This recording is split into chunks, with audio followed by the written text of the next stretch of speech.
Yo, I tried changing the picture to our actual logo and putting my thing as Dan Gable instead of my goofy fucking face on the icon. Yo, for some reason, it didn't even notify me at all that this has been an ongoing call for 6 minutes. Yeah, man. It didn't tell me anything until you sent me a message. Holy shit. Yeah. I wonder why that is, man. Dang. No clue. No clue, though. Yeah, dude. Yeah, I was trying to get that Google Chrome to work on the TV, but for some reason, like I kept on resetting it, putting in different HDMI ports, and it still wasn't connecting to the TV. What's going up with it? Holy shit. Yeah, Dang. I gave up on that. Dude, I still got it all on Audacity, so it's all good, man. You don't need a camera, man. Yo, do you care if I read you a little excerpt out of this sweet-ass book? Yeah, go ahead. All right, man. It's called Keep Your Balance. Earlier, I talked about embracing a healthy state of obsession before closing this chapter. I want to put that in perspective because total focus is not the same thing as tunnel vision, where you are literally unaware of everything outside your field of attention. That's not focus. That's being an ostrich with your head in the sand, otherwise known as blissful denial. In business, also known as suicide. You have to stay aware of it all and at the same time be totally focused. Like most truths that really matter, it's a paradox.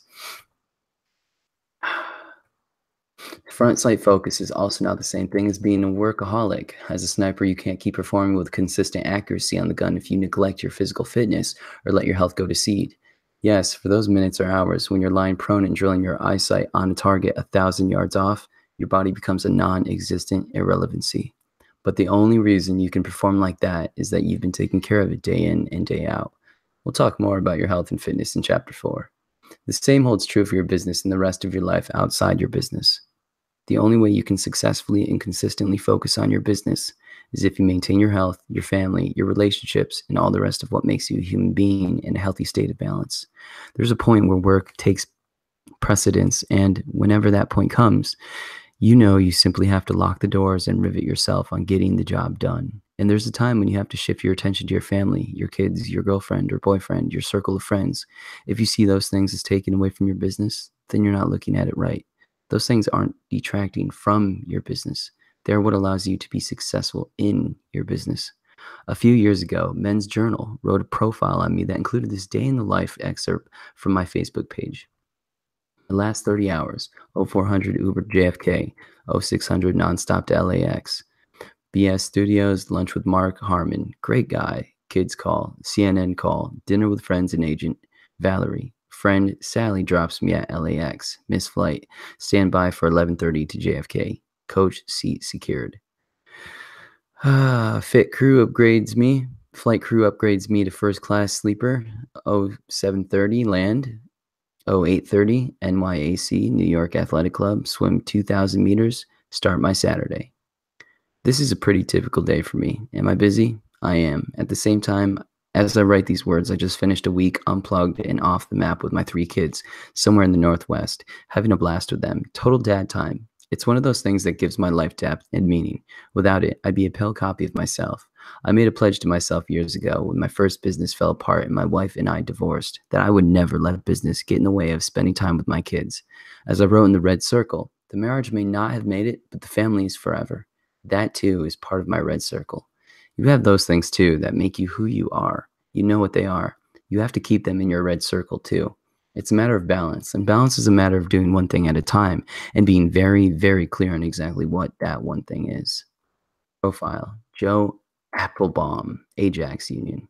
As I said in the introduction, I have a circle of friends I look to for insight and inspiration, and in those times when I need it for guidance, they are all super successful. I call them my spec ops friends of the business world. No one better exemplifies the principle of front sight focus than Joe Applebaum, the CEO of the Brooklyn based digital marketing company Ajax Union. As successful as Joe is, it took some bitter failure and heartbreak to get him there. Joe grew up in an Orthodox Jewish community where, when you get married, it's very important to have kids right away.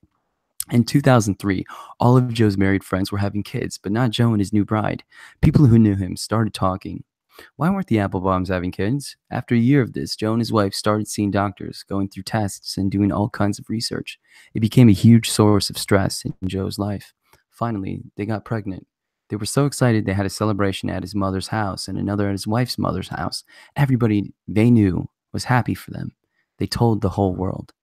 A few weeks before their due date, Joe was at his office when he got a call from his wife, who was crying so hard he could barely understand her. She was at the hospital for a routine test.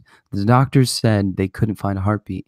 They don't know what they're talking about, said Joe. I'll be there in a few minutes. One of Joe's strengths is that he has an amazing ability to become an expert at pretty much anything he turns his mind to. His mother used to call him Touchy Touch when he was little because he would go around touching and messing with everything until he became an expert at it. By this time, he was running a few different businesses and had already acquired a reputation as a master troubleshooter. As far as he was concerned, there wasn't a problem that couldn't be fixed.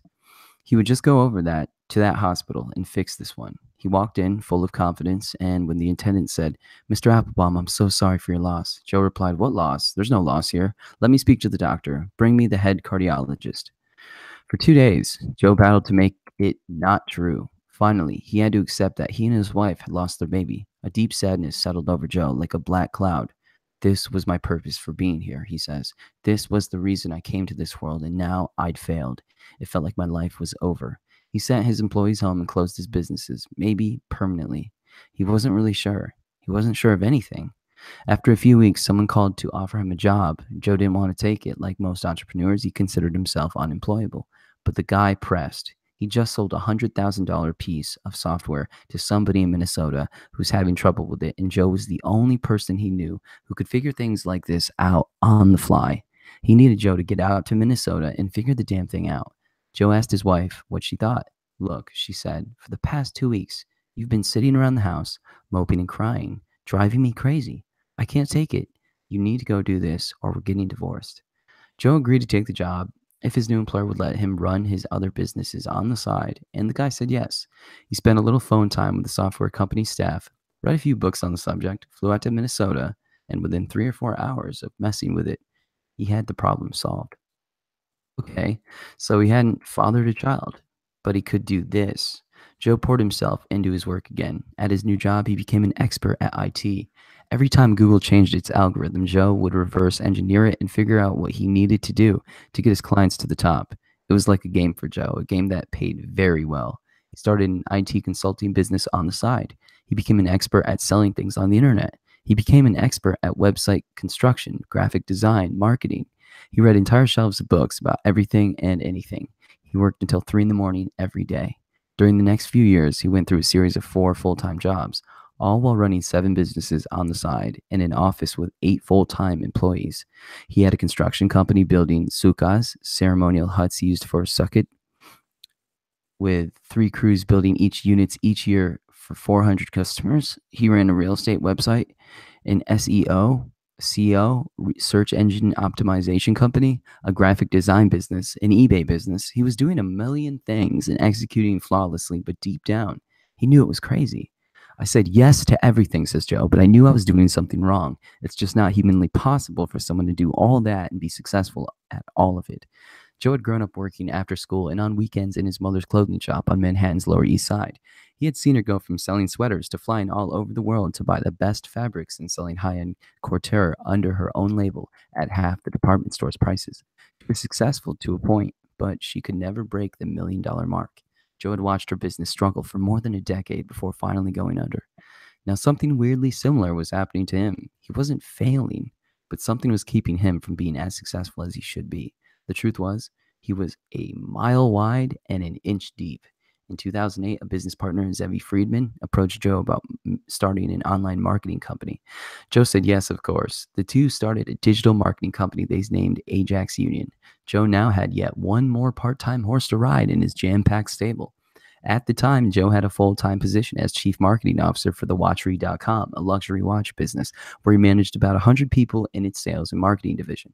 Even as the Great Recession was killing a lot of other luxury businesses, Joe helped it grow from $3 million to $40 million in a very short time.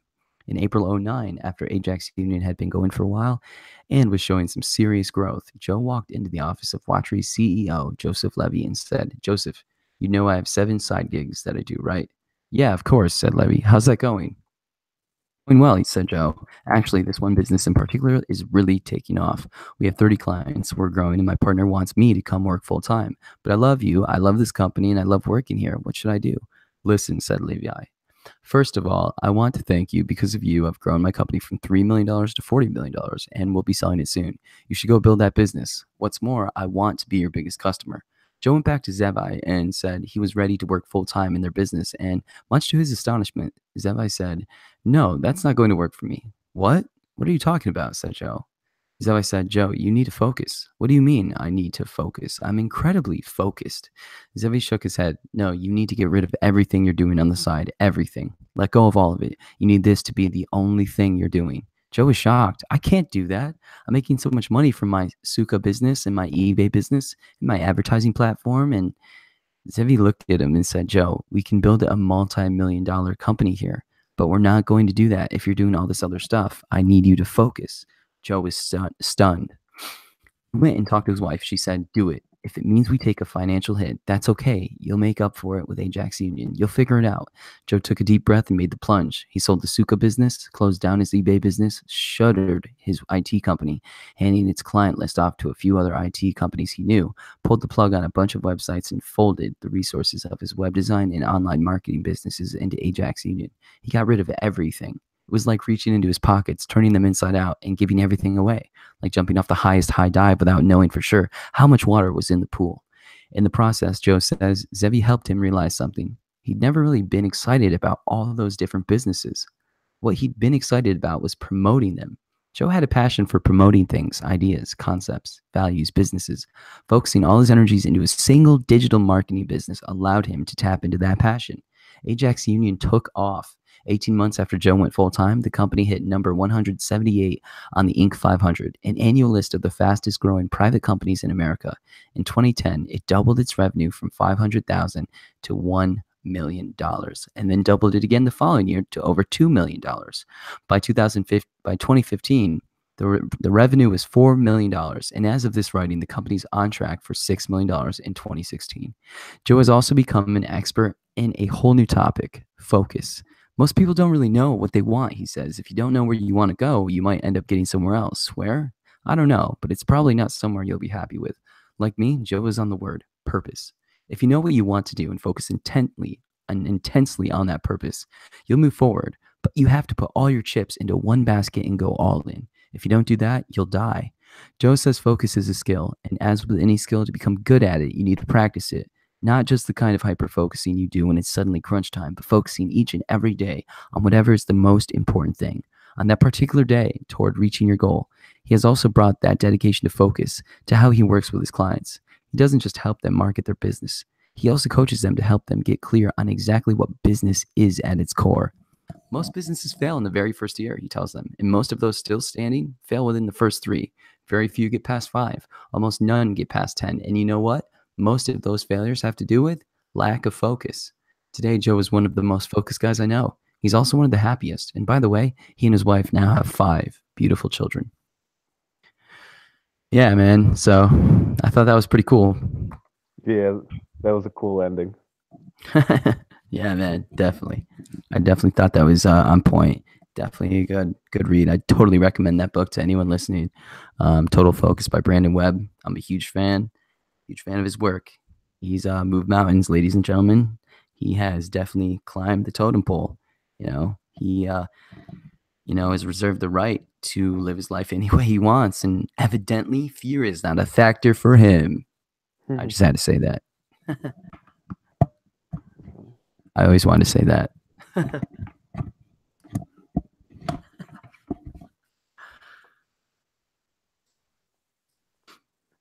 Yeah, so But looking at that entry, yeah, I could definitely say what he was initially stating how Joe was like a entrepreneur, had all these jobs going on. Yeah, he was probably making hundreds and hundreds of $1,000s from each of these ventures, but eventually he wasn't getting what he wanted until he quit all those other side ventures and went with one goal, and he focused on that one goal, and that ended up being more profitable than all these other side businesses combined. hmm I could certainly agree, even with Elon Musk, how he started with like PayPal and helped out Amazon, and he's always been here and there, behind the scenes until eventually he quit all those side ventures and decided to do his own company, and now yeah, look at man. him, he's setting up fucking reusable rockets to orbit Yeah. the space, you know, Oh yeah, it's something that we haven't even invested in for a long time in the space, in the space venture. Now, definitely. we're making big ass progresses in that field. Yo, did you hear about that underground tunnel? Or I'm not sure what it was. It was like an underground tunnel from like LA to New York or something. LA to New York. You talking about? Are you talking about that one podcast? Yup, you already know. Yeah, yeah. That's what I was gonna say. Supposedly, I guess what they were talking about is there's like this whole network of tunnels that are interconnected from Los Angeles to New York with all these different routes, and mostly used for military and government purposes. That's freaky, bro. I remember them mentioning something about the coal miners and just like, Hmm. being trapped down there and just like turning, to one corner and just being like, yo, guys, we're fucked. We're not getting out of here.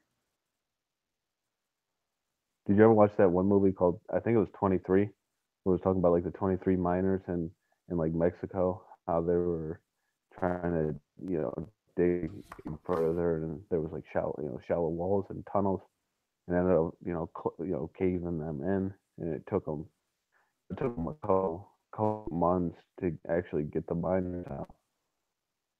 No, dude, I have not seen that, but I'm gonna give it a look real quick. I think I had Antonio Banderas as one of the main guys. It's called it's called 23, you said? I'm thinking so. For like 23 miners.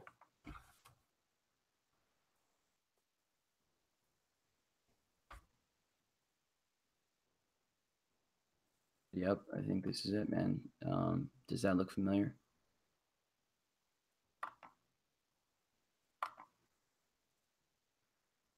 See, I don't understand why my camera's acting up. Um, Is that it? yeah, yeah, that's what it is. Which one do I go to?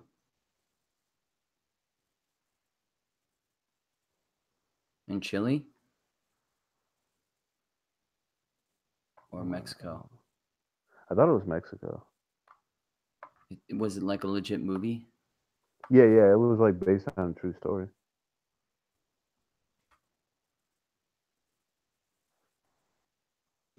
33 movie. Antonio Banderas. Yeah, here it is. Let's check this out real quick, Okay, guys. yeah, you're right. It was in Chile. 33. That's the 33. That's what the movie was called. Hell yeah. See, I don't know why it says, my like it says video isn't working due to a camera issue. Holy shit. I don't know why it's giving me that slapstick bullshit.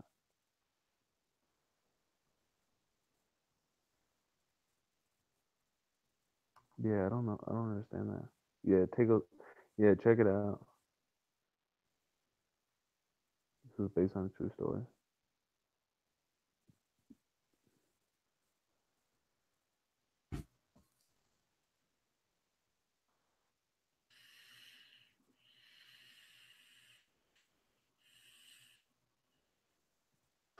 Oh no, dude.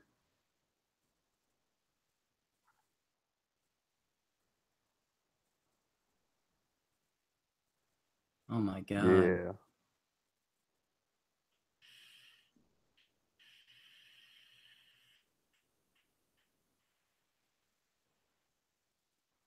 Oh my god, no.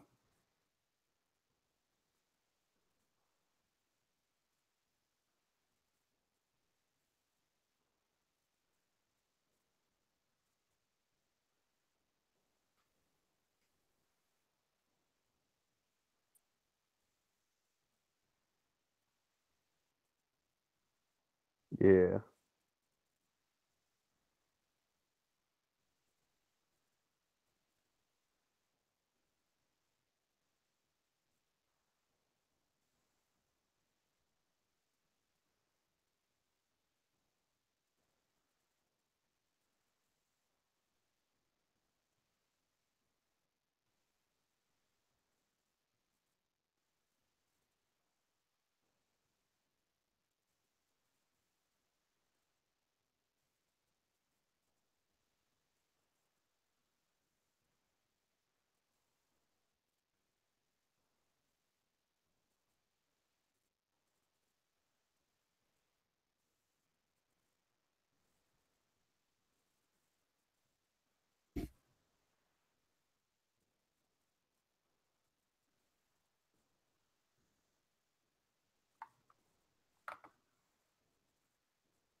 Oh my god, dude. That looked really fucking good, bro. Yeah, I thought it was actually a pretty good movie, and it didn't get that much traction either. Wow. Yeah, I don't recall hearing anything about that, but that looks epic as hell. Yeah, dude, they have like these I don't know, they have like these rooms, just in case like that happens, and like half of those rooms ended up collapsing as well. So they got like stuck to this one little small area, and they had to like ration the food, and there was like nothing but like powdered milk and like Damn, crackers dude. that they had to like all divide to Oh like my god. 33 people. That is so crazy, and just makes me wonder, like, if they fabricated any stories, if there was actually any fights down there. I mean, people are bound to go crazy. That was so sad, dude. It reminded me of 9/11 when I saw that opening credit or that opening scene with the guy pinned underneath, like, the rock and shit, man. Hmm. Oh my god, did they elaborate, or do you know anything, like, else on, the There was movie? there was definitely like some heated arguments, but like they were trying to like Antonio Barrett, Antonio Banderas, he was like the mediator of the group, so he was always trying to like remind them like, hey, don't fight, don't fight, we got to save our strength, it's not gonna Was help he, us. like Antonio Banderas, he's just an actor? Yeah, he's an actor. Okay, was there actually any, like, um, of the actual people in the movie? I'm trying to think. I don't think so, but at the end of the movie, it does show like the actual people, like their pictures, and then like a group picture of like all the actual miners, and it tells Okay. them like their catch up story at the end. Wow, right on, man. That's super inspiring, man. Good call. Good call, my friend. Yeah, dude. Wow. I'm definitely gonna check that out now. Great suggestion, dude. Great suggestion. So like relating to like the caves and stuff, I believe there's a lot of underground railroads underneath underneath the surface of the earth, Oh, hell because just yeah. you know, Dude, you two know, Empire State Buildings. Oh my gosh, dude. that's what I'm saying. Just thinking about how much space is underneath there, like that there's so much, and it's not like it's gonna it's not like we're using it at all, and there's nothing in between that Yeah, in the core of the world. right. Damn, dude. That's I wild mean, stuff, brother. think That's how some wild deep stuff. the oceans are. Holy crap, dude. Exactly. Exactly. Wow. That's insane. Huh. Oceans are Yeah, miles, miles and miles deep, dude. There's like, we got you like know, more space. Yeah, more space underneath our feet than we do have above us. yeah, But yeah. That's kind of like a classic saying too. It's almost like one of those sayings of like, be thankful, or like how unaware people actually are. Like, we have more space under our feet than we actually have above. And they say if you emptied all the oceans out, onto the earth, we'd still be 2 miles underneath water. And 2 miles Oh, underneath water, like deep in the ocean, is like enough to like crush you into like nothing, I guess. yeah, I definitely agree with that statement, dude. Like, yeah, the pressure is unreal. Like, I guess it would just like, you just like implode. Like, And dude, just to think like the creatures that are able to live down in those depths. hell yeah, man. Hell yeah. That is far out. And it's crazy to think like the vehicles that they take down there have to be like completely virtually perfect of any flaw whatsoever. Like they only are allowed to take one shape that deep, and it's a Mhm. perfect sphere. Has to Mhm. be like the shape of a perfect sphere. And I remember watching that growing up as a kid on like the Discovery Channel and seeing them like explore some of the ocean and all that stuff. But they said that if like anything happened to the vehicle they were in, it would totally like ruin them like instantly. They would die from the pressure of being that deep in the ocean. Yeah, there hasn't been like anybody in those actual, in those actual plate, you know, those uh those machines because yeah, like you said, they'll just fucking die. Yeah, man. Craziness, huh? Yeah, man. I guess there's still parts of like the Titanic floating around and shit, and like Lusitania, and like had like a ship fallen this way, it would still be like above Earth or above the water, and people could have lived, had they been able to hang on, a certain way or whatever. But I don't know, man. I just find it very intriguing, like to think about like just what's below the surface of the water initially, of course, like the ecosystem, and then like on another level, like what is really like far down. Because I know there's other people out there who, are pouring like tons of money into researching that same topic, and like I said, very intriguing stuff, man. Like just the type of animals that go down to those kinds of depths. I know that like one of them is like an octopus. It's like a certain kind of squid or something. It's like a carnivorous like octopi, and it's gigantic. It's like huge. It could like eat whales or something, Mhm. something like that. I don't really know all the details. Like I could definitely Google it and share a screen, but I don't know, man. I'm kind of just like going with the flow. Um, yeah, man, I have a friend that I have to go advocate for in the morning. I think at court, dude. I hope it's not rescheduled because of the shitty weather. But I don't Oh, know. I think okay. that's at like 9:30, man. Are you gonna go watch a movie, man, with Gabriella? Dude, like I was saying, it wasn't working out with that Chromecast, so I gave up on it. I let it, I just Oh shit! took my ball and went home. I thought you had like Netflix or something. Yeah, we do, but like it's streamed on the TVs using that Chromecast. Oh shit! That's the only option then. Yeah. Yeah, Mm, bro. Yo, give me a second, all right? okay.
Yeah, dude, it's getting to the point where I'm hitting my jewel, and it's just like, damn, uh, kind of just running through it. How long do those things usually last? It depends, man. I used to go through like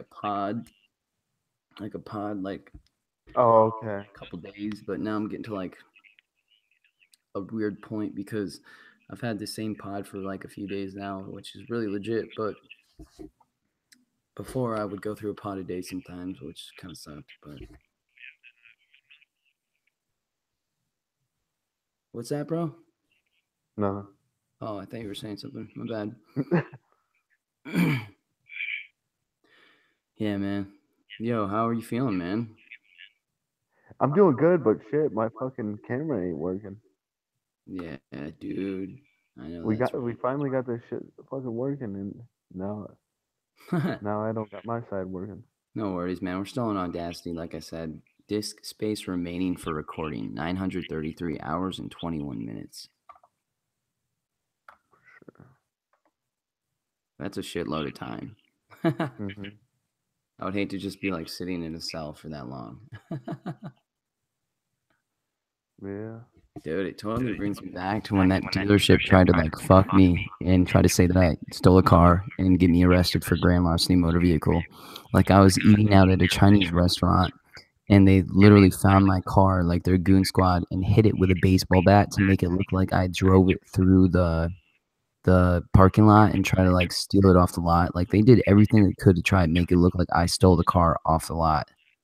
Like, it was so shady, dude, and then I just showed him the conversations between me and the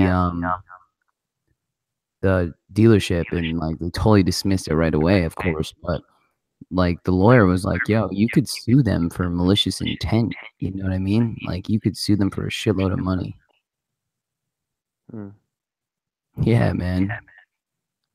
If I wasn't so dead set on getting the service right now, I don't know.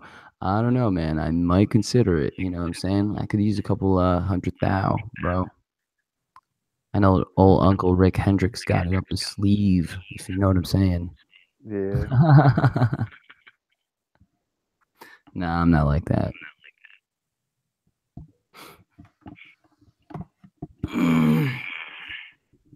But I don't know, man. Getting kind of late on here, man. We definitely got to start out fresh, dude. Definitely not on a weekday or, playing something I off. know, right? Yeah, We're yo, man, like, yeah. Robinson he wants to come on the show, dude. He's like asking to come on. So I'm definitely, looking for that, brief like setup of the show. Like, definitely be Mhm. cool as fuck. But I don't know. We could Yo, design that to the guest. I was just looking at deep sea fish, and I was just thinking about two that were on my mind. The one's called the hippo fish. It's like the like tiny underwater hippo fish. It's like purple in color, and it looks pretty crazy. And then they have the flamboyant cuttlefish, which is also like pretty crazy. You should definitely check those two fish out. Just Dude, I'm talking checking about them out, man. one. Yeah, the first one's called the hippo fish. Does it look like Dory off of Finding Nemo? It's nah, it's like purple. Yo, point it out to me, man. I'm gonna share my screen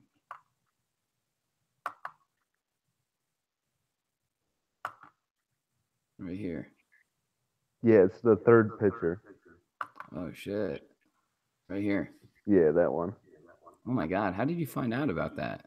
I was just looking into, like you said, I was just looking into underwater fishing one Mm. day, like way back. This was probably like 6 or 7 months ago, and it took me a long time to actually think about it. But that's one of the fish. It has no eyes or anything like that, No, it looks like those are its eyes, is it? doesn't it? I don't think so. Yeah, I don't think so. Dude, how does it eat and stuff? It's just like a bacteria, algae, and then the other one's called the flamboyant cuttlefish. Dude, that is awesome. No doubt.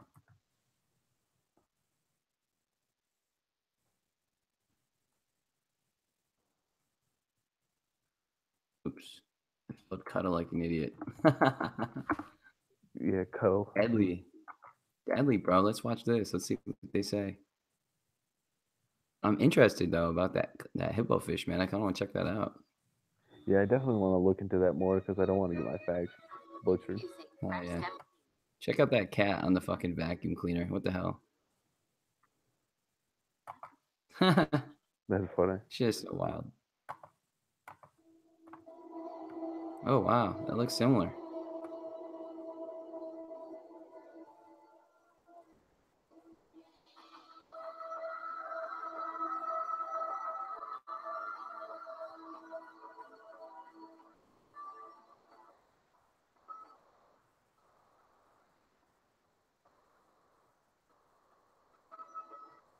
Yeah, I think it's the capability of like camouflage too. Like changes its colors. What's that, bro? I think it has the capability of changing colors. No way. Yeah. Is that like the spike that it stings with or what? Oh shit. Yeah, it was like a fucking harpoon. Yeah.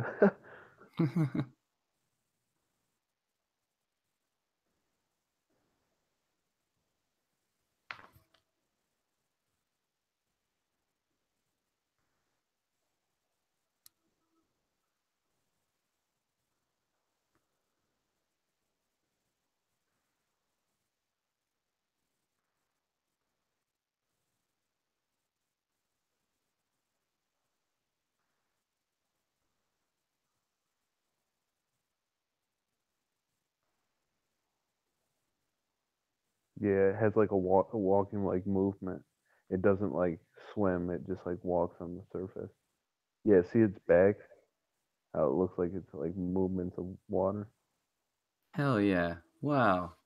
That's crazy. It's like exactly justified to the name, dude.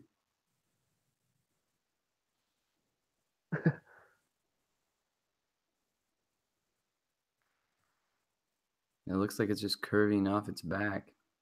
Is that like it puffing up for like Oh breeding? shit. Yeah,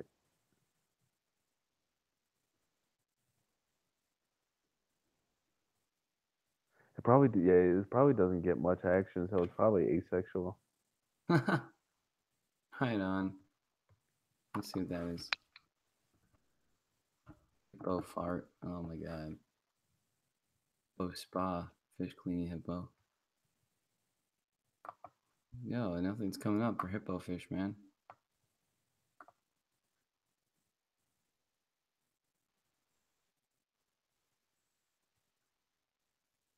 Oh, here's a flamboyant cuttlefish, man. Is that like another name for it?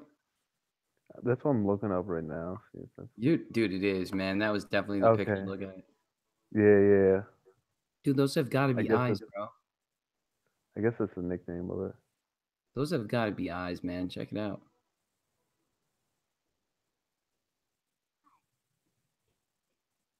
The aquarium in the Pacific. I help to take care of our flamboyant cuttles. They're amazing animals with 8 arms, which you see in the front of their body, and 2 clear feeding tentacles that will come out to capture their prey. The area in the back is called their Oh mantle, shit, which look at that. encompasses their brain, which is shaped like a donut, as well as all of their other organs. Flamboyant cuttles will eat a variety of small fishes and crustaceans. When feeding, you will see their 2 clear feeding tentacles come out. At the end of these feeding tentacles are suction cups that will grasp the prey and bring it into their beak-like mouth to eat. Flamboyant cuttlefish are masters of camouflage. They can change the texture of their skin from smooth to 3-dimensional. They also have organs on their skin called chromatophores that can change their color instantly. Sometimes you will see their color changing in waves, and other times it can change drastically. Flamboyant cuttles are found in muddy bottom substrates in the Indo-Pacific from Indonesia to northern Australia. Well, I hope you all learned a little about the flamboyant cuttle and have a chance to come to the aquarium to see them soon. Thanks a lot. Wow. Yeah, I don't know. It didn't tell about the eyes. That is so cool, dude. Huh. Interesting, bro. Good call. Yet again, my friend, you are 2 for 2.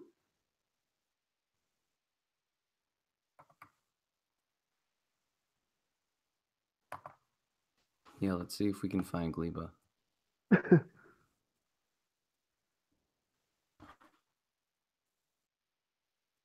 Dude, a bunch of Oh polar shit shit. just popped up like no big deal.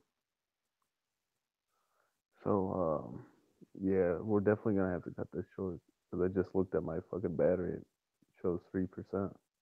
It drained. Oh, It drained a lot of. hell yeah. Hey man, no worries. Yo, we'll catch up on this like later on in the week or something. Dude, certainly, especially now that we got this figured out with live. I Hell know, yeah, right? dude. Definitely, right? Yo, I'm Took us glad. forever. But hey, everybody, thank you guys for tuning in. We want to thank you for tuning in to Buddy Carry Radio. So, yeah, carry your buddies. Carry them nice and good on your backs. We will catch y'all later. Yo, Devin, you got any closing statements? Yo, be easy and take it deep. Yeah, exactly. Thank you, guys. I just want to say thank you for listening to the Buddy Carry podcast. I'm your host, Sean Daly. You can contact me at www.buddycarry.wordpress.com/contact. I'm excited about the topics we've been talking about. We've been talking about them for a few weeks now, and we definitely entitled a series of podcasts here. This one and the next two. After the theme, one in the pink, two in the stink. And today we are going to be talking about right now. So right now we're going to be considering what we're going to be bringing on the show next time. And I think that's what it's going to be to take and set the stage for lasting change. So in this next upcoming episode for the week of March 14th, 2018, the episode of the Buddy Carry podcast is going to be brought to you in part today by Covenant Eyes. Covenant Eyes is an internet accountability and filtration software for the whole family. It's internet integrity that you can trust. You can try out Covenant Eyes for 30 days risk-free. If you use my affiliate link, go to their website, and you can find that at www.buddycarryradio.wordpress.com/CE. So we've been working really hard to get this podcast off the ground, and thanks to you, many more are hearing about the work of Buddy Carry Radio in the Buddy Carry family. And we have just got over 3,000 podcast episodes downloaded, and I have you guys to thank for that. So thank you so much.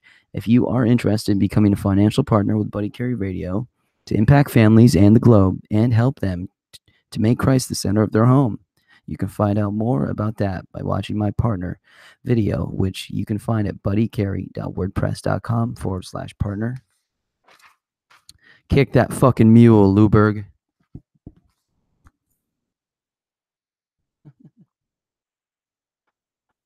All right, guys.